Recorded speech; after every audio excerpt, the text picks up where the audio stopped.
Nishijin A single ball Pachinko machine, and this quick start guide will show you how to set it up and play. We've attached a couple boards to the bottom of your machine to stabilize it so you can set it on a table. Starting at the top of the back machine, we'll just work our way down and around. I'll show you a few things. So there's a little metal tab right here. You want to make sure that that's flipped over to the right, allowing this part to flow freely. Down the machine, you need to reset your one ball seesaw. That's this red part back here. Right now it's angled down, and when it's angled that way, it's in the wrong position. Your machine won't pay out any jackpots. It'll back up and cause problems. So you can reset it by just grabbing it and moving it. There's a little catch right here. I'm going to pull this aside for now. And you could also operate one of these wires to pivot the whole part.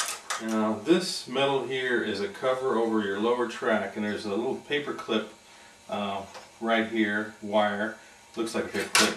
If you pull it down, you saw the door springs open. That way you can get inside these tracks if you ever need to, if you got carpet fuzz or something you need to clean out. But anyway, you just basically want to make sure you close this.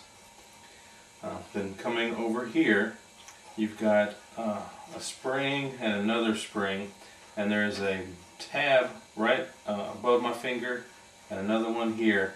Right now these parts are opened so that if we were to pour balls in the machine, they would come here and then they would drain out. So we need to close this before we load balls by pinching those two together. So now it's locked, and if you ever need to unlock it so the ball, you can get the balls out of the machine, you're just going to take those two tabs and separate them apart. So we'll go ahead and lock it back. If you ever needed to open the front glass to get inside the play field, you would just lift up on this latch right here, and when we do, we can swing it open. Now we'll go ahead and hook up the battery. I'm just going to set this on. I won't snap it on right now. And as soon as I connected it, this light over here came on. This light came on to let you know that there's not enough balls in your supply tray. It's activated by this switch here. So as I pour balls in the tray, it's going to push down on this part here. You can see it's lifting up right here, and it's activating this switch, which is what cuts off the lights. So whenever you run low on balls, that light will come on and you'll need to fill up this top tray. The other light bulb here is activated by this switch here. Whenever you get a jackpot, the light will flash briefly. When we pour balls into the supply tray up top, they'll run across this track, around this turn, they'll come down this chute, and they'll go into your recycler tray. And when they enter the recycler tray, they'll work their way across these lower tracks and into here, which is your jackpot seesaw.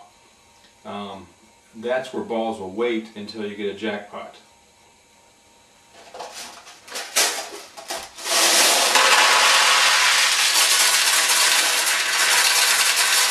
We'll take some balls and put them in your receiving tray here.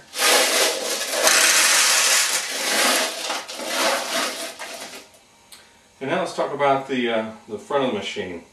This is your finger rest bar, and this chrome lever here is your flipper. The way to play is you put your finger up against the bar, grab the flipper with your thumb, pull down, and then quickly let go. And when you do that, there's a spring that's pulling it back up, and it'll actually launch a piston that'll hit the ball, and it'll launch the ball up around this shooter lane.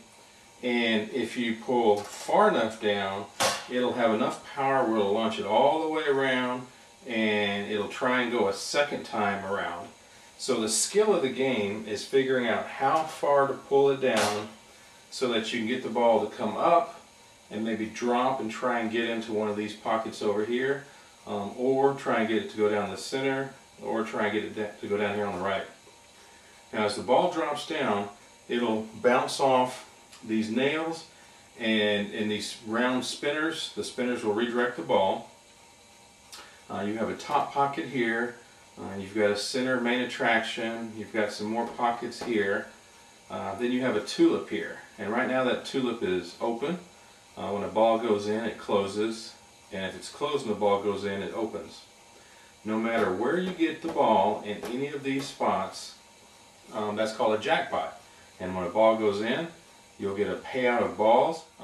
And as the balls are paid out, they'll drop down, hit a bell, so you'll hear a bell sound. And also this light right here will flash. If a ball doesn't go in any of those spots, it'll drop down to the bottom here, and it'll go out from this hole, and it'll go into your your recycler tray and back.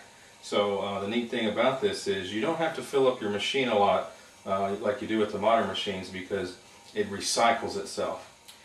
This lens up here is where that light comes on to let you know you need to fill up the supply tray and back.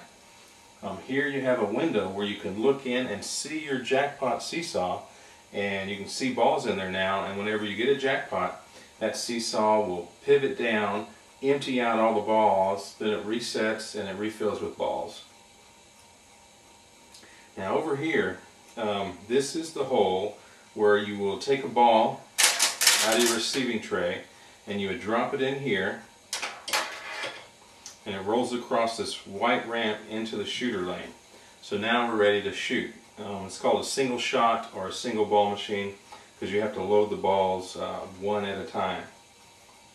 Now when we're able to load a ball in here because we added balls in the back supply tray. Another thing that happens when this light comes on, when you're running low on balls in the back, there is a metal door that drops down and blocks you from being able to put a ball in here.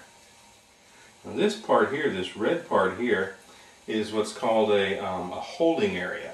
So when these pachinko machines were in the parlors and people would be playing, the machine could actually run out of balls, but they could still play for a little while and get a jackpot.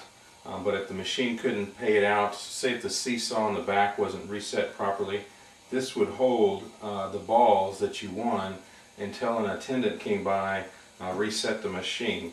Once they reset the machine, then you could use this white knob here. You would flip it down and it would take any balls that were in the holding area, put them into the jackpot seesaw, and or the one ball seesaw.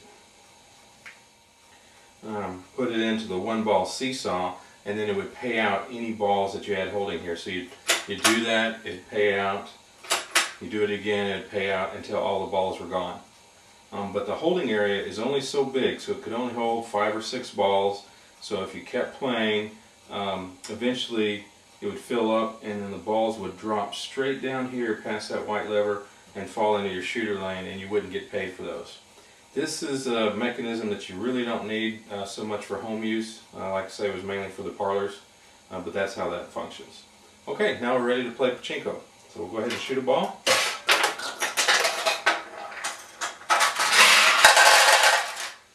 Okay, we got one to go into this tulip here. We saw the light come on, we heard the balls drop down, and they filled up your receiving tray here at the bottom. So we'll just play again.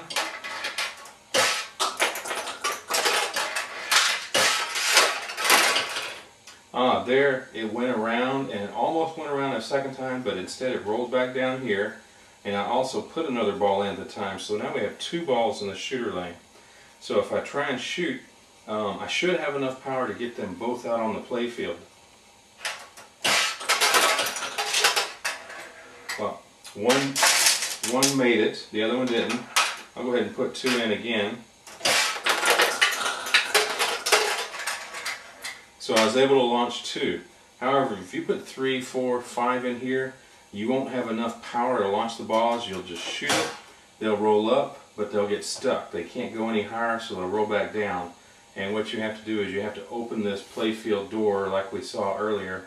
That way you can manually pull the balls out. So 1 or 2 balls is the most you probably want to shoot at a time. Let's take a look at what happens when we get some jackpots. I'm going to open the back. Flip that open. We're going to zoom in so we can see the playfield better and the seesaw, jackpot seesaw better. So here's the seesaw. I'll just drop a ball in over here in the red pocket. So a neat feature is if you get it in either of these red pockets and this one is closed, it'll open it up for you. I'll go ahead and put one in. But if you get one in the green one, it doesn't do that. These are just straight payouts. If we got one in the top pocket up here,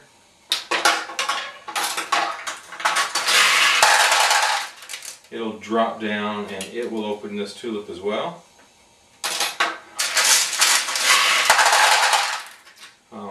If we were to get a ball to go into the main attraction here, it may fall out because the glass isn't in place. We'll see.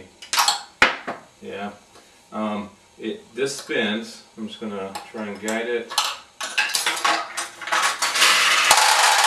Basically what happens if it goes in, it'll work its way through here, go through this pass-through, and into this tulip here. I forgot to mention, you want to take your tray and stick it right here. You don't always need it. This chute right here is for whenever you drain your balls. Whenever you move those two levers over there, all the balls will roll out. We'll see that in a minute. But you want this here because if your recycler tray ever gets really full, balls will start to back up the ramp and then they'll fall through a hole here and they'll drop down. I'll just do that real quickly. And so it'll drop down and land in the bucket, so you need to have the bucket there. Now we'll take a look at a jackpot from the back of the machine. I'll open the door back up, drop some ball. Oh, actually, the machine has a hole here in the back, and what I can do is I can actually drop a ball in from the back, and that'll cause a jackpot. It'll roll down this brown ramp, it'll drop down, it'll roll into your seesaw here. The seesaw, which has a couple Pachinko balls in, it will pivot down, releasing the ball. It'll come down, land on. There is an arm back here. The arm will pivot down, and when that arm pivots down, it causes the mechanisms to pivot to pay out the balls. We could also lift this up so we can see the jackpot seesaw activate. Drop several in so we can see them.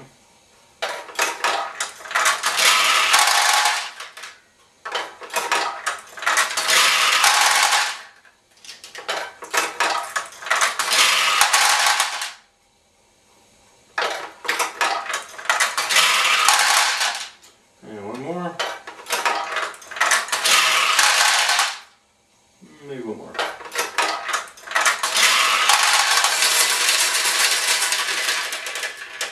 Okay, finally there weren't enough balls in here. Got so many jackpots that the levers didn't have any balls on them, so some balls refilled from the top down into your recycling tray, and then it shut it back off. So let's say you're ready to store the machine, or you're going to transport it and you need to lay it down. You want to take all the balls out of the machine. So we're going to do that. I'm going to flip this lever and then I'm going to grab hold of the bucket so it catches the balls.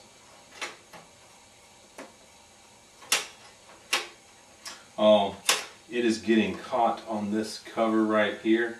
That one of these is not moving up, so I'm going to just pull this over to the side a little bit. Or I'll lift it up and then